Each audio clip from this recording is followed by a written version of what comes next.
A soft, metallic twang cut through 2 centuries of silence. The quantum lock, 9 concentric rings of crystalline energy that had rebuffed every algorithm the Zorvani Computation Authority had ever generated, shuddered once and clicked open. Across the research vault, 14 researchers stood frozen. At the center of it all, a small human woman held a rubber band between her thumb and forefinger, stretched thin, still vibrating. Stories like this one are why we're here. Stick around. Tomorrow's might be even stranger. Quantum entanglement decay is a self-correcting phenomenon.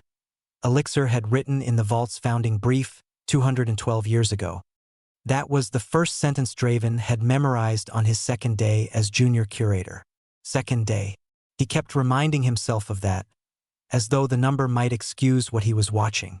Draven had been appointed to the ancient quantum research vault's 6 standard rotations prior, the youngest curator in the facility's history, fresh from academic certification with crystalline eyes still sharp and uncracked. The posting was supposed to be quiet. Prestigious, yes, but quiet. The vault's quantum lock had been sealed since before his grandparents' generation, and the research team assigned to it operated on computational cycles so long that progress was measured in decades, not days. His job, in practice, was maintenance scheduling. That was how he'd met Lena Ruiz. She had arrived with a standard technician's toolkit and a work order for the vault's climate regulation array. 29 years old, according to her file. Petite. Curly hair pulled back with what appeared to be a piece of elastic tied in a knot. She'd walked past the quantum lock on her first morning without looking at it. Draven had stared at her, confused. Every visitor stared at the lock. It was 9 concentric rings of crystalline energy hovering in suspension, each ring rotating at a different angular velocity, each encoded with entanglement signatures that had consumed 7.3 quadrillion computational cycles across 2 centuries. It was, by any reasonable standard, the most complex unsolved problem in the Zorvani research network. Lena had glanced at it the way someone glances at a vending machine. Over the following days, he observed her work habits. She fixed the climate array in 4 hours. The previous technician had estimated 2 weeks. She repaired a fractured conduit junction using a strip of adhesive tape and what she called a little elbow grease, a phrase Draven's translator rendered as applied biological torque. Her toolkit contained objects he could not identify. Small loops of elastic, metal clips, a device she called a bobby pin that appeared to serve 19 different structural functions. Between repairs, she wandered. Draven watched her circle the quantum lock 3 times over 3 days, each time pausing at a different ring. On the 3rd pass, she crouched low and squinted at the base nodes where the innermost rings met their housing brackets. "Those are misaligned," she said.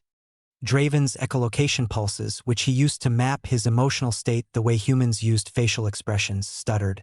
"The entanglement nodes have been calibrated by the research authority's leading quantum engineers."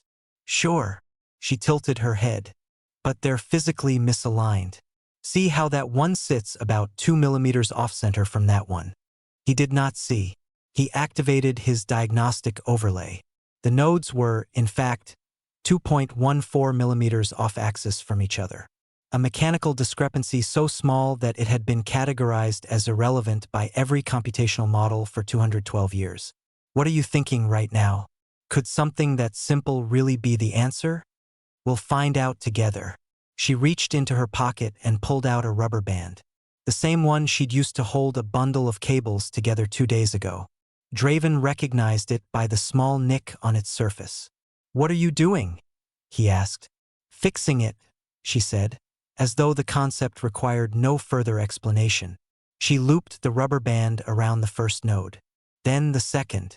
The elastic stretched taut between them, pulling the crystalline housings toward each other with a force so slight that Draven's instruments almost didn't register it.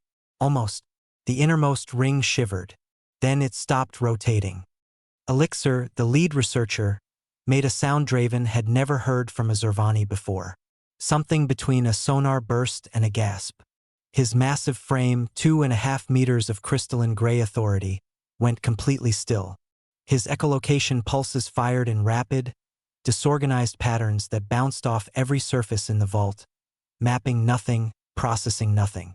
Pure sensory panic. The second ring stopped. Lena adjusted the band's angle with her thumb, shifting the elastic tension by what Draven's overlay calculated as 0.003 newtons. The third ring locked into alignment with a faint chime.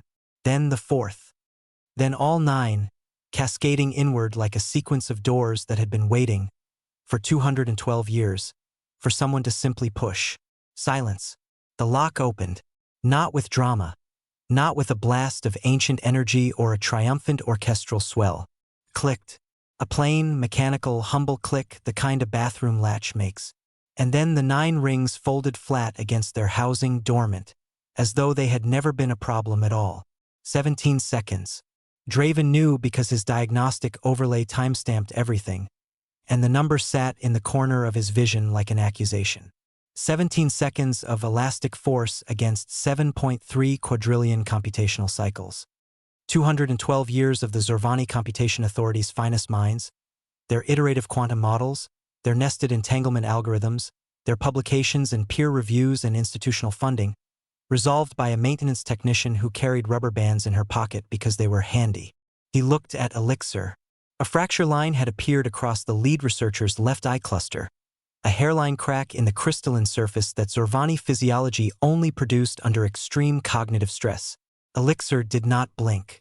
Elixir did not move. Elixir stood like a monument to every computation he had ever run, watching a small human woman snap a rubber band off 2 nodes and roll it back around her fingers. Draven felt something crack in his own eyes. A tiny, branching fissure across his right lens, the first of his life. How long had the answer been that simple? How long had every researcher walked past it? Lena looked up. She seemed to register, for the first time, that the room was silent and that every crystalline face in it was turned toward her. She blinked. It was just stuck. Easy fix. Draven opened his mouth, closed it, opened it again. Your species, he said carefully, does this often? Solves things this way. Lena shrugged. My mom's kitchen faucet was worse. She tucked the rubber band into her pocket, then paused, pulled it back out, and set it on the console beside the open lock. A small, thoughtless gesture. She probably just needed the pocket space. But Draven stared at it for a long time after she left. That little coil of elastic, nicked and slightly discolored, resting on a surface that 17 generations of Zorvani researchers had treated as sacred. It looked like nothing. It looked like everything the Zorvani had spent 2 centuries failing to understand. That the universe sometimes is not a puzzle. It is a stuck door. The rubber band lay still, curled beside the open lock, smaller than a thought and heavier than centuries. 212 years of computation, undone by 17 seconds and a rubber band. If that doesn't earn a subscribe, what does? Come back tomorrow. The universe has more stuck doors.